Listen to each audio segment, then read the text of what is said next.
오늘 본문 말씀 요한일서 4장 12절 말씀을 함께 봉독합니다. 다 같이 봉독합니다. 어느 때나 하나님을 본 사람이 없으되 만일 우리가 서로 사랑하면 하나님이 우리 안에 거하시고 그의 사랑이 우리 안에 온전히 이루어지느니라. 아멘. 하나님의 사랑이 우리 안에 온전히 이루어진다. 로마서 8장 29절의 표현에 따르면 아들의 형상을 본받게 된다. 똑같은 뜻이에요. 아들의 형상, 예수 그리스도의 형상을 그대로 본받는 걸 가리켜서 사랑이 내 안에, 하나님의 사랑이 내 안에 온전하게 되는 것이죠. 그러면 예수 그리스도를 통해서 사랑이 무엇인지, 어떤 것인지, 사랑은 사랑에 대해서 물을 때 우리가 진리도 마찬가지지만 사랑은 누구이십니까 물어봐야지 무엇입니라고 물어보면 안 돼요. 세상은 사랑이 무엇이냐고 물어봐요. 그런데 사랑을 타락시킨 거죠. 사랑은 누구십니까? 그럼 진리도 무엇입니까가 아니고 누구예요? 누구십니까 물어봐야 돼요. 왜요? 진리는 예수님이시기 때문이에요. 그리고 사랑은 하나님이시기 때문이에요. 그러면 하나님의 사랑이 우리 안에 성취된다, 온전히 된다면 나 자신이 또 우리의 관계 속에 뭐가 머문다고요? 사랑이 머물러 있다는 것을 의미하죠. 그렇다면 여러분, 예수님께서 우리의 관계 속에, 내 안에 하나님과의 관계가 사랑의 관계, 그리고 우리와의 관계가, 서로와의 관계가 사랑의 관계, 이것이 하나님이 이루고 싶은 뜻이요, 그분의 사랑이 온전히 이루어질 때 일어나는 결과물인데, 하나님은 이것을 위해서 엄청난 투자를 하세요. 요한일서 4장 9절부터 읽어봅시다. 9절부터 시작. 하나님의 사랑이 우리에게 이렇게 나타난 바 되었으니 하나님이 자기의 독생자를 세상에 보내심은 그로 말미암아 우리를 살리려 하심이.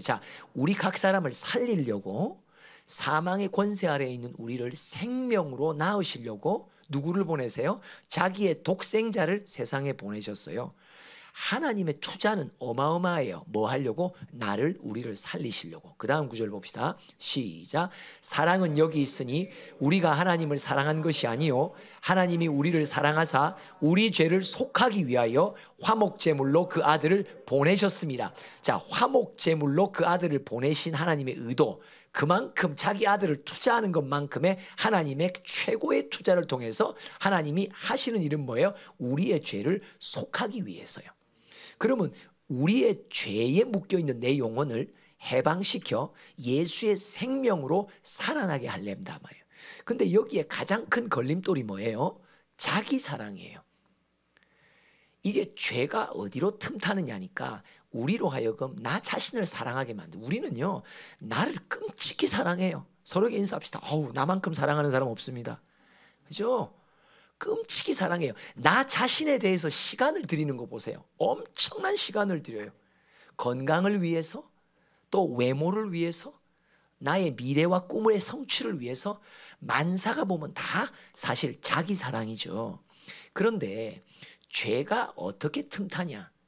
자꾸 나를 사랑하게 만들어요. 그러면 누구를 사랑 못하게 해요? 하나님을 사랑하지 못하게 해요. 이게 디모데 후서 3장부터 나오는 말이잖아요. 그러면 이것이 나로 하여금 어디에 구덩이에 빠져요? 사망의 구덩이에 빠져요. 왜요? 생명의 근원이신 하나님을 사랑하지 않으니까 나를 사랑하는 자는 어떻게 돼요? 사망의 권세 아래 들어가게 된단 말이에요. 그래서 11절을 또 읽어볼까요? 하나님의 명령이에요. 시작. 사랑하는 자들아, 하나님이 이같이 우리를 사랑하셨은즉 우리도 서로 사랑하는 것이 마땅하도다. 어떻게 사랑하셨어요? 예수를 우리에게 던져주셨다. 왜? 예수의 희생제물이 아니면은 꺾을 수 없는 내 안의 자기 사랑, 이게 죄란 말이에요. 이게 사망이란 말이에요. 근데 그런 나의 죄를 속해 주시고 해방시켜 주시고 그 죄의 마지막 종국인 종말, 사망에서부터 나를 건져주셔 살리시기 위해 예수를 우리에게 희생시키셨다. 이렇게 사랑하셨은즉, 다른 말로 말하면 예수의 십자가 그리고 하나님의 사랑이 너 안에 효염이 있고 증언이 있다면 뭐하다고? 서로 사랑하게 된다. 여러분, 십자가가 없으면 우리는 누군가를 사랑할 수 있는 존재가 못 됩니다. 아담의 타락에 죄가 뭐예요? 자기 사랑이에요. 얼마만큼 사랑해요? 하나님처럼 되고자 하면서 자기 자신을 최고로 올려놔요. 나의 가장 숭배자가 누구예요? 내가 가장 섬기는 자가 누구예요? 나 자신을 섬겨요. 그래서 이사야서에 보면은 우상에 대해서 만드는데 뭐라고 말하냐? 네가 원하는 것이 있으면 우상을 만든다고. 네가 바라는 것이 있으면 우상을 만든다고. 여러분, 우상은 누가 만듭니까? 나 자신이 만듭니다. 뭐 때문에 만듭니까? 우상을 만드는 사람들의 동기는 뭡니까? 내가 바라는 게 있어요. 내가 원하는 게 있어요. 다른 말로 말하면 우상은 어떻게 만들어지냐? 자기를 사랑하면 우상은 만들어요. 자기를 사랑하기 때문에 돈을 우상을 만들죠. 자기를 사랑하니까 꿈을 우상을 만들어요. 자기를 사랑하니까 성공을 우상으로 만들어요. 별별 걸 다 만든단 말이에요. 기본적으로는 뭐예요? 하나님의 사랑을 할 수 없는 자기 사랑에 빠져 있는 우리란 말이에요. 우리는 날 때부터 자기 사랑에 빠져 있어요. 우리 어린아이들도 보세요. 조금만 크면요, 금세 죄인인 줄 파악이 돼요. 뭐예요? 자기밖에 몰라요. 조그만 애들이 한 살만 돼도요, 자기밖에 몰라요. 그러면 그 자기 사랑의 악화가 나이가 들면서 없어져요? 더 강화돼요? 더 강화된단 말이에요. 아기를 보면서 야, 진짜 얘는 지밖에 모르네. 그럼 아기는 나보고 뭐라? 야, 이 사람은 지밖에 모르는 세월이 오래됐네. 말로 안 해서 그렇죠. 그죠? 아이들 앞에서 할 말이 없어요. 왜요? 자기 사랑의 축적은요, 어느 것보다도 우리는요, 적금을 들어놨다니까요. 세월마다 아주 그냥 축적이 엄청 두껍게 돼 있어요. 그러니까 뭐밖에 없다? 이거는 하나님의 아들의 희생의 제물, 십자가의 능력이 아니고서는 자기 사랑을 고칠 수 있고 치료받을 수 있는 길이 없어요. 부부가 왜 싸웁니까? 부모가 자녀 간에 왜 힘듭니까? 전부 자기 사랑이에요. 자기 사랑이에요. 그런데 11절에 보니까 우리가 서로 사랑하다, 마땅하다고 말하잖아요. 이게 무슨 말이에요?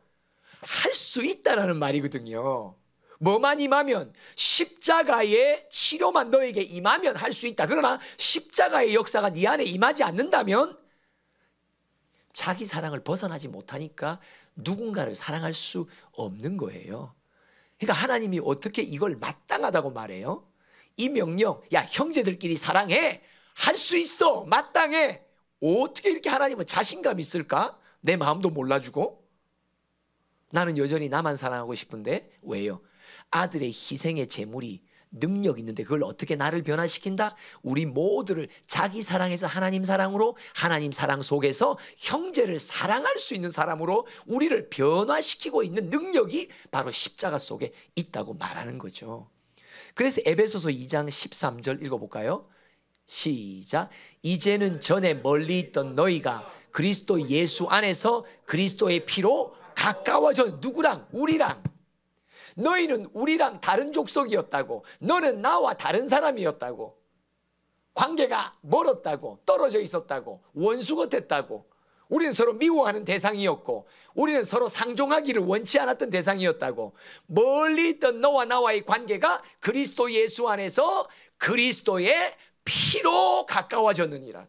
오늘 또 찬양이 그 피로 그 거시기 구원했고, 그죠? 그 피가 나를 뭘로부터 구원한 거예요?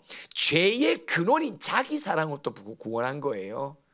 여기 여러분, 예수의 십자가가 아니면요, 우리는 자기 사랑을 벗어 던지지 못합니다. 진짜 끈질깁니다. 끝까지 자기 사랑입니다. 끝까지 자기 사랑입니다.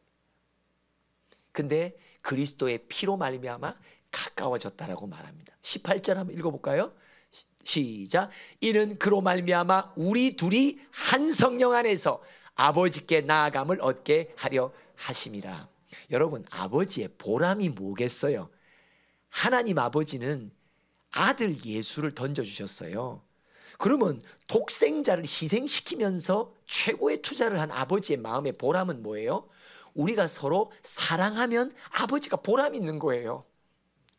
아들의 목숨의 가치가 사람들마다 보는 거예요. 나는 너를 볼 때마다 내가 왜 내 아들을 희생시켰는지 모르겠다고. 너는 여전히 교회의 마당만 밟고 있고 예배는 드리고 나타는 하지만 네 마음에 너를 사랑하는 마음이 예수의 피로 너는 너를 찍어내지 못하고 있다고. 그렇죠? 18절에 말하자면 한 성령 안에 둘이 서로 갈라졌던 사람들끼리 한 성령 안에서 한 아버지께 나아가는 거, 아버지의 보람이란 말이에요. 서로 인사합시다. 아버지의 보람이 됩시다. 십자가의 보람이 됩시다. 무엇이 내 안에 복음이 살아있다라고 말합니까? 무엇을 가리켜 내 안에는 십자가가 역동적으로 역사하고 있다고 말합니까? 무엇이 표징입니까? 무엇이 열매입니까? 무엇이 변화입니까? 오늘도 나의 사랑했던 어제의 모습을 벗어 던지고 오늘도 누군가를 위해주고 사랑할 수 있는 사람으로 조금씩 변하는 걸 내 안에 증거하면서 아, 십자가의 보람이 여기에 있구나. 아버지의 보람이 여기에 있구나. 맞죠? 맞습니다. 눈꽃만큼도 남을 위해서 희생하지 않으려고 하는 사람이 신앙생활을 한다는 말은 그건 종교인을 가리켜서 말하는 거예요. 신앙인은 아니에요. 신앙인은 뭐예요? 십자가의 역사의 효험과 열매가 자기 사랑을 벗고 형제 사랑으로 넘어가기 시작한단 말이죠. 맞죠? 맞습니다. 아버지의 보람이 됩시다. 십자가의 보람이 됩시다. 십자가의 보람이 됩시다. 아버지의 보람이 됩시다. 아버지의 보람이 되자.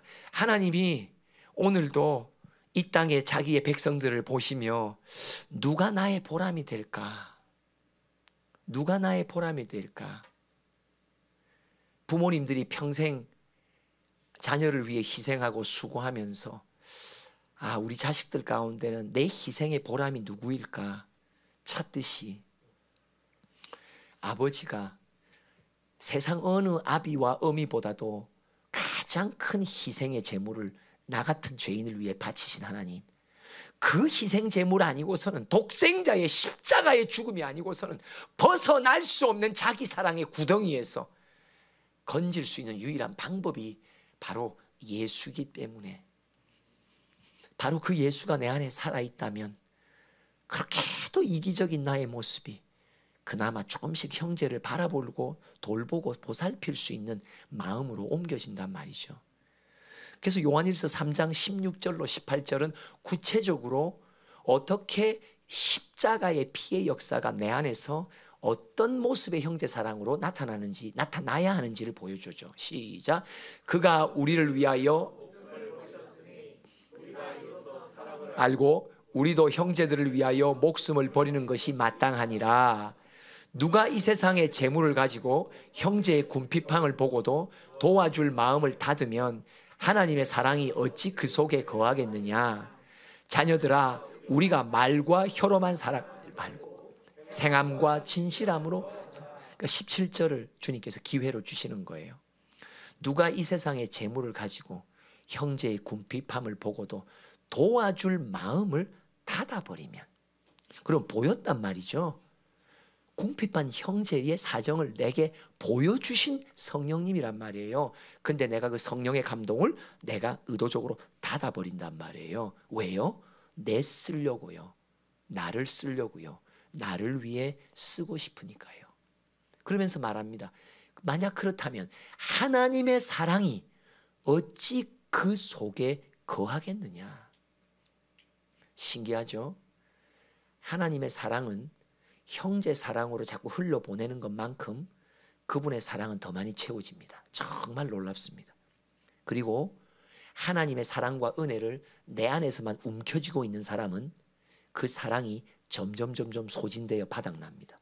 근데 받은 은혜와 받은 사랑을 자꾸 때마다 성령의 감동 따라 만남 속에서 흘려보내는 자는 무한 리필이, 이 말이야 말이야.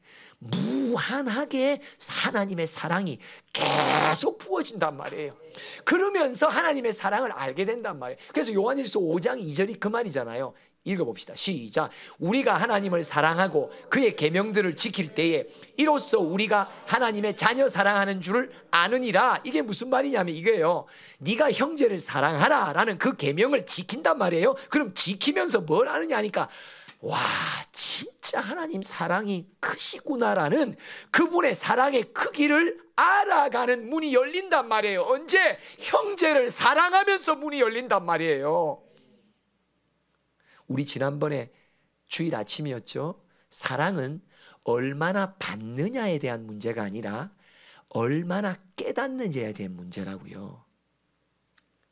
이미 하나님의 사랑은요 1만 달란트로 우리에게 주어졌어요. 근데 중요한 건 1만 달란트의 무게감 있는 사랑을 내가 받았다고 깨닫지를 못하는 게 문제잖아요. 근데 어떻게 깨닫게 돼요? 누군가를 사랑하면서 그의 사랑의 깊이와 넓이와 높이를 깨닫게 되는 비밀이 열린단 말이죠. 그냥 자기 영혼의 은혜만, 자기가 받는 사랑만, 하나님 나 사랑해 주세요, 이래갖고는 하나님의 사랑의 깊이의 넓이를 알지 못하기에 하나님이 큰 계명을 주신 거예요. 네 이웃을 네 몸처럼 한번 사랑해봐라. 그러면 내가 너에게 부어지는 사랑이 얼마나 큰지 너에게 깨달음이 올 거라고. 그러면 너는 감격할 거야. 너는 큰 감동 속에 거할 거야. 그리고 형제 사랑의 크기가 점점 커질 거야. 근데 오늘 요한일서에 우리에게 어떻게 사랑하라고요? 내 주머니에 있는 돈, 내게 있는 물질, 이것을 가지고 궁핍한 형제를 내가 소개해 줄게. 요번 한 주간 동안 주님께서 우리의 만남을 주관하실 거예요. 누군가를 만나게 하실 거예요. 여러분, 말씀이 선포되면 그대로 하나님은 일하시기 시작합니다. 내 삶과 일상 속에서 일하시기 시작합니다. 맞죠? 그러면 누군가 궁핍한 형제를 하나님이 소개팅 해주신단 말이에요. 자꾸 이성간에만 소개팅하지 마시고 이 궁핍한 형제와의 소개팅을 다 해주신단 말이에요. 그러면 알아차려야 돼. 요거 금요일, 오늘 무슨 요일이요? 수요일 밤 예배 때 이 말씀이 나오더니 딱 내 걸음 속에 이 만남을 주시는구나. 그렇죠? 그러면서 고린도 후서 볼까요? 8장 9절을 읽어봅시다. 시작. 우리 주 예수 그리스도의 은혜를 너희가 알거니와 부요하신 이로써 너희를 위하여 가난하게 되심은 그의 가난함으로 말미암아 너희를 부요하게 하려 하심이라. 그러니까 예수 그리스도의 은혜를 너희가 안다. 어떤 은혜냐? 하나님의 아들의 부유함과 만유를 가지신 분이다. 근데 우리를 위해서 그분 스스로가 가난하게 되셨다. 말구 위에서 탄생하시죠. 그리고 십자가의 치욕 속에 돌아가신단 말이에요. 왜 그분은 나를 위해 우리를 위해 가난하게 되셨을까요? 그의 가난함으로 말미암아 우리를 부유케 하시려고 한다라고 하면서 사도 바울이 이렇게 또 이어서 권면합니다. 12절부터 읽어봅시다. 시작. 할 마음만 있으면 있는 대로 받으실 터이요 없는 것은 받지 아니야. 그러니까 궁핍한 형제를 도울 때 권면하는 거예요. 네 안에 그를 도울 할 마음만 있으면 네가 가지고 있는 성편대로 하나님이 참 신기하죠. 지금 나는 돕는데 누구를 도와요? 궁핍한 형제를 도와요. 근데 형제에게 주는데 누가 받는다고 말해요? 누가 받으신다고 말해요? 하나님이 받으신다고 말해요. 그죠? 그래서 마태복음 25장에 오른편 왼편 영생과 영벌, 양과 염소를 나눌 때 가난한 자에게, 배고픈 자에게 먹을 것을 줬습니다. 헐벗은 자에게 입을 것을 줬습니다. 근데 예수님이 뭐라고 말씀하세요? 마지막 종말에, 심판 때에 네가 나에게 먹였다고, 네가 나에게 입혔다고. 바로 이 말이에요. 나는 사람에게 베풀었는데 그 속에 계신 예수님이 받으시는 거예요. 그리고 그걸 기념책에 기록해 둔 거예요. 그러니까 나는 모르죠. 언제 주님 제가 그랬습니까? 근데 네가 가난한 자에게, 궁핍한 형제를 돌보는 일, 이곳에 그런 일들을 성령의 감동 따라 하시는 분들이 참 많이 계시기에 우리는 이 말씀을 받아도 더 열심히 해야 되구나, 미치지 못하고 이걸 생각하지 못했다면 우리가 좀 더 본을 받아 행해야 되겠구나 결단하시기 바랍니다. 계속 13절 시작. 이는 다른 사람들은 평안하게 하고 너희는 곤고하게 하려는 것이 아니요 균등하게 하려 함이라. 어떤 때는 우리가 교회적으로 돕는 일이 생기거나 헌금하는 일이 생기면 서로에게 인사합시다. 어떻게 이렇게 자주 나타납니까? 그죠? 뭔가 해야 될, 헌금해야 될 물질의 들임의 기회를 보면요, 내 느낌이 어떤 느낌이 오냐니까, 며칠 전에 한 것 같은데 또 하라고 하는 것 같아요. 그죠? 그만큼 자기 사랑에 가득 차 있는 게 정직한 우리의 고백이죠. 하나님이 말씀하세요. 내가 궁핍한 형제를 너에게 소개시켜 줄 때 그만 잘 먹고 잘 살게 하고 너는 그에게 공개함으로 네 삶은 핍절하게 하려는 것이 아니다. 뭐 하게 하려고? 균등하게 하려고 한다고. 참, 왜 부모가 돼 보면 이제 큰 자식들이 생기게 되면, 자식이 이제 나이가 들면 아이들마다 어떤 게 들어요? 가정마다. 참 어디에 마음이 쓰여요. 물질적으로 좀 어려운 아이의 가정에 많이 이게 쓰인단 말이죠. 그죠? 그래서 왜 그 딸 그런데 시집 보낸데 사위가 밉다는 말이 이제 그런 말이 나는 거잖아요. 어쨌든지 뭐 어디 뭐 며느리도 밉겠지. 돈 왕창 쓰면. 그런데 이게 뭐냐? 부모의 아버지의 마음은 뭐냐면 자식들이 좀 그냥 균등했으면 좋은 거예요. 누구는 너무 풍요로워서 막 자기의 욕심에 놓고 쓰고. 그러니까 잠언 30장 그 말이잖아요. 이 야굴의 잠언이라는 말이, 하나님 제가 너무 부하게도 하지 마세요. 부해버리면요 돈 쓰고 돌아다닌다고 교회를 안 나타난다니까요. 그 너무 가난하게 하지 마요. 왜? 주변 사람들이 나보고 보면서 누구를 갖다가 말해요. 하나님을 믿는 사람들이 왜 저 모양인지, 하나님을 손가락질하니까 비난받기 때문에 안 된단 말이죠. 그러니까 하나님 아버지의 마음에는 아버지의 집에 있는 모든 자식들이 다 그냥 고만고만 일용할 양식에 균등하기를 원하시는 거예요. 그죠? 그래서 우리가 누구보다 조금 경제적인 형편이 좋다고, 참 이것도 그죠? 조심해야 될 부분인 것 같아요.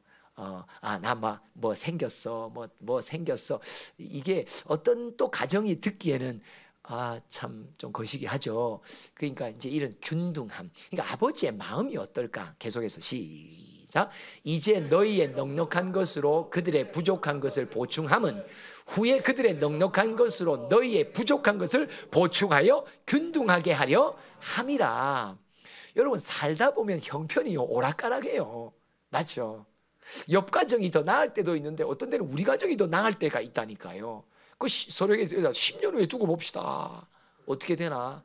이게 경제적인 형편도 파도치기라니까요. 그렇죠? 하나님이 균등하게 하시려고 한다. 계속해서 읽어봅시다. 마지막 절 시작. 기록된 것 같이 많이 거둔 자도 남지 아니하였고 적게 거둔 자도 모자라지 아니해. 이게 뭐야? 만나를 광야에서 주실 때의 교훈이잖아요.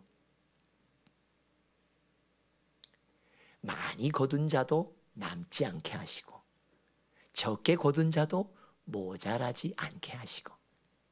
아버지의 마음이죠.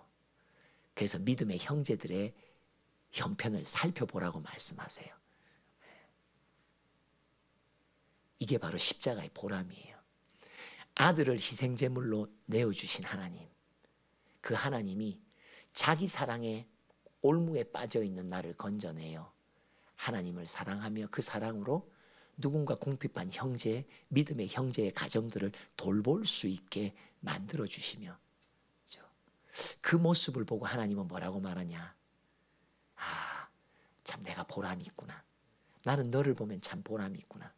근데 이 참요, 누군가를 경제적으로 후원한다는 게요, 십자가에 나의 사랑을, 자기 사랑을 죽이는 열매로 나타나지 않으면 이게 어떻게 나타나냐니까요, 자기 의로 변질돼요.